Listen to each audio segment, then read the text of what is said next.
2025 की शुरुआत होने वाली है एंड अगर आप भी 2025 में अपने ट्रेडिंग जर्नी को स्टार्ट करना चाहते हो तो उससे पहले कुछ चीज़ें जान लो जो कि मार्केट में अभी नई नई इंप्लीमेंट हुई है and they can have the impact your trading game. Major changes जो है वो हुए हैं दिस इंडियन स्टॉक मार्केट। यहाँ पे एक्सपायरी डेज में चेंजेस आए हैं, लॉट साइजेस में चेंजेस आए हैं, तो कैसे ये रिटेलर्स को इम्पैक्ट कर सकते हैं, इससे अल्टीमेट बेनिफिट जो हो रहा है वो किसका हो रहा है, इज इट द ब्रोकर्स और द एक्सचेंजेस।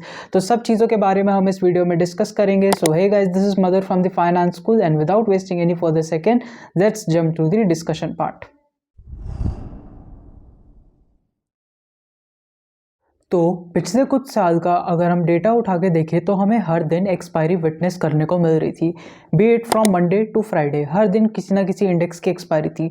जैसे मंडे को मिड कैप, ट्यूसडे को हमारा फिन निफ्टी, वेडनेसडे को बैंक निफ्टी, थर्सडे को निफ्टी एंड फ्राइडे को सेंसेक्स। तो यहाँ पर क्या एक लिमिटेशन लग रही थी कि एक जो था गैम्बलर्स माइंडसेट यहाँ से बहुत ज़्यादा बढ़ रहा था, बिकॉज लोगों को प्रीमियम बहुत सस्ते में मिल रहे थे। ऑप्शंस प्रीमियम 5 रुपये का, 10 रुपये का, एंड हमें डेली देखने को मिल रहा था कि 10 का प्रीमियम 100 जा रहा है, 200 जा रहा है, एंड जिससे लोग बहुत ज़्यादा फैसिनेट हो रहे हैं and they are willing to put more and more money to the market. And जैसा कि फ्यूचर्स एंड ऑप्शन सेगमेंट जो होता है वो किसी भी मार्केट में सबसे ज़्यादा रिस्की होता है, तो यहाँ पर लोग बहुत ज़्यादा पैसा लॉस कर रहे थे।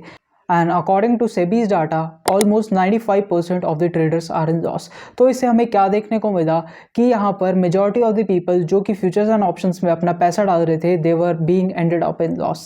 And यहाँ पर major economy को भी loss देखने को मिल रहा था, but यहाँ पर जो सबसे ज़्यादा एक benefit हो रहा था was of the brokers and the institutions, because institutions retailers के through काफ़ी पैसा निकाल रहे थे। And you gotta understand कि market में पैसा कहीं से उगता नहीं है, it is just your little money is going to the pockets of the big players.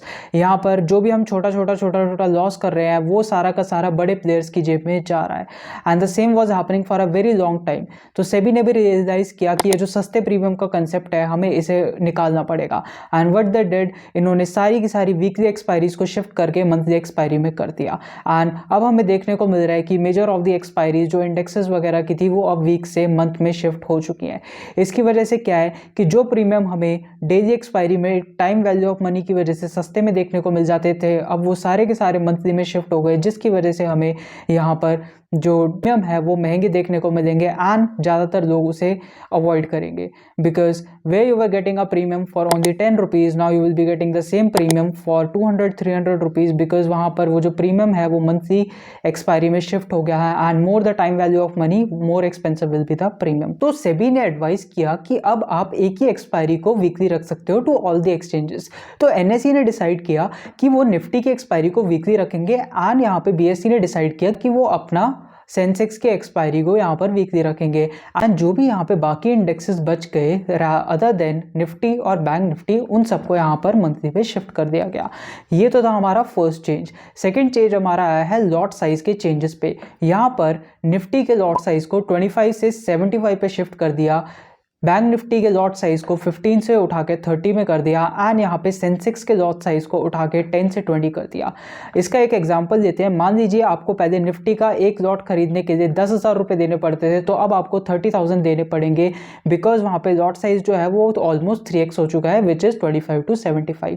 अब इससे बेसिक एक नुकसान जो हुआ है वो रिटेलर को हुआ है, जो कि एक सपने देखकर मार्केट में आता था कि मैं छोटे कैपिटल को ग्रो कर लूँगा from 10,000 to 1 lakh। Obviously that's a very hard part, but on the other side there was a little fantasy among the retailers कि हम मार्केट को सीख पाएंगे with a small amount of capital.